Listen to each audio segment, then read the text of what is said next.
Hi guys, today we're going to talk about closure, why it's good and why the romantic NPD lover doesn't give it to you. Now, if you stay to the end of this video, I give you another video about closure, not receiving it and what it actually feels like.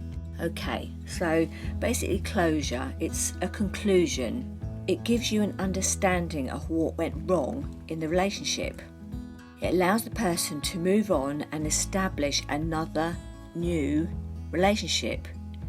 This is why you're not given closure. There's no way to move off or go forward if the romantic narcissist is toying with you and they're hoovering you. They text message, they constantly tell you things, they're leading you on. And by doing this, it keeps you tied to them. Basically, you're not allowed to heal, and the situation that the NPD person put you in isn't fair. They've basically skipped off, they've very randomly, suddenly disregarded you with not a care in the world, it feels like. But yet, days before the disregard, they talked about going on holiday together. They talked about the next family event that they were going to introduce you to all their family. So the disregard comes as a massive shock. Now, in the other video I told you about, I've said how it's kind of done, what they do, sort of thing. So what is the intended reason? You have to know why they've disappeared, why they want to keep you away and keep their distance from you. They don't want to be with you physically, but they want to bring you back in. They want you to fall back on, and think about it, it's like you've been shelved. You've been arranged where you're on hold. Why is this? Well, for a start, it keeps you unproductive. You do not progress past them. What do? What are they doing when you're stuck and on hold? They're off doing their own thing. They could be setting up a new love source, another love project. They could be making sure that they're suitable before they let you go entirely.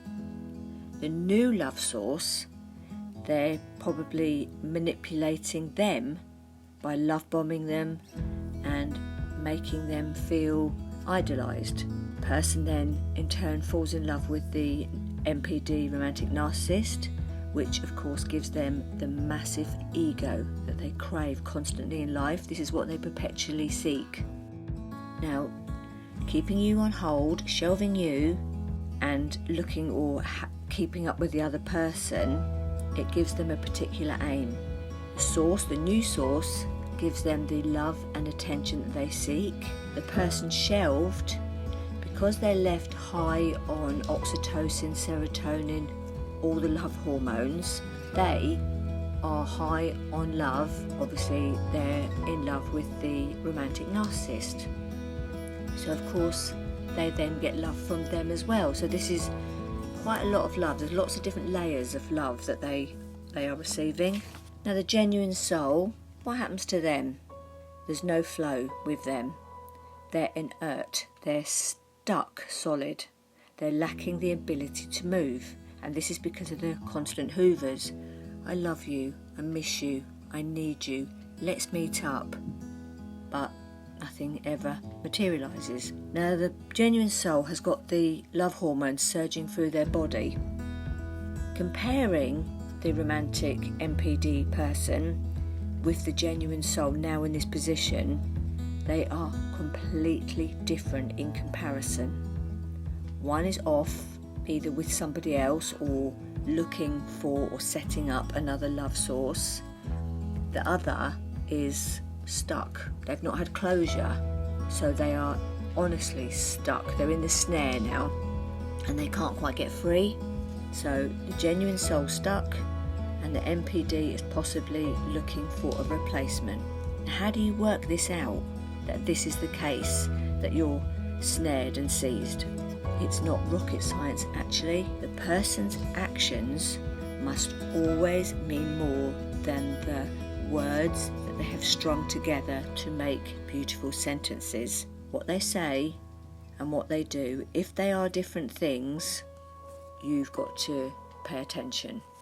If they make constant excuses, there's gaslighting mixed in with confusion, misleading you and deceit, and they're ghosting you for lengthy periods of time, I think subconsciously you know something's dreadfully wrong. You can feel it in your gut. What do? What will you do?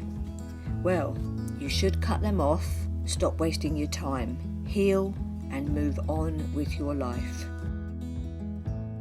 But what you will most likely do, due to the high of the love hormones, like I said before, the oxytocin, the dopamine, the serotonin, these things give you empathy and trust because you love this person, unfortunately.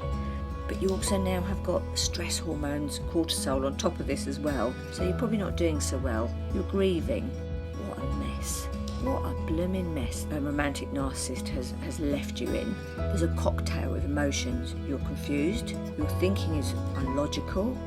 There's no sound reasoning with you. And your thinking, understandably, is muddled. There's irrational logic with you. What usually occurs in these situations? The genuine soul, as we said, is stuck due to the emotional thinking. They're high on the love hormones, they're confused and they're grieving. The hoovers that they get randomly from the romantic NPD gives them a high. It gives them hope.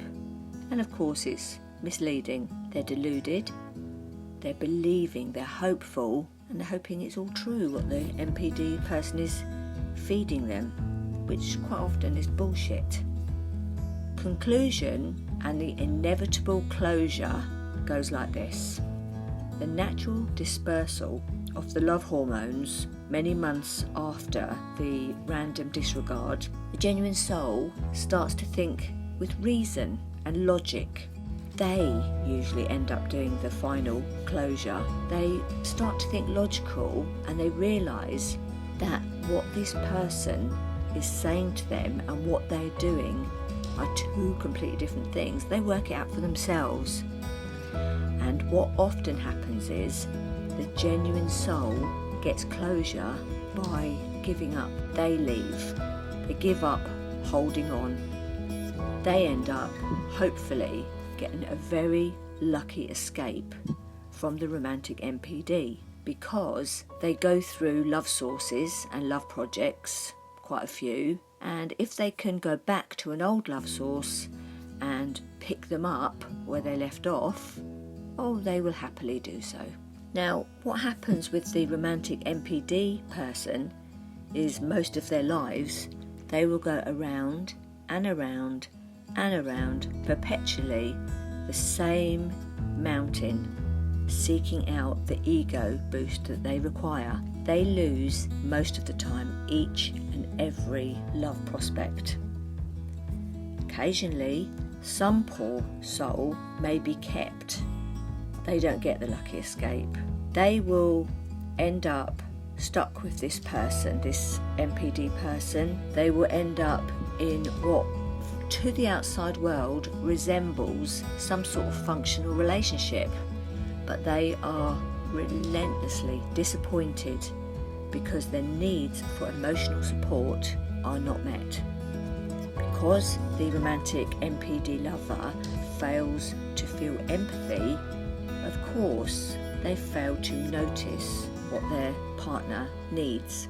Now, shelved souls, on the other hand, they can spend years being lied on, hoovered, manipulated and toyed with, infrequently visited, infrequently asked out, at irregular times now and then. And what the romantic NPD person does is they alternate in turn repeatedly each one of the shelved genuine souls. With this information, the rest is up to you. Do you realise that this person is not for you? They're not your twin flame. Sorry. They're not. Your best years are yet to come.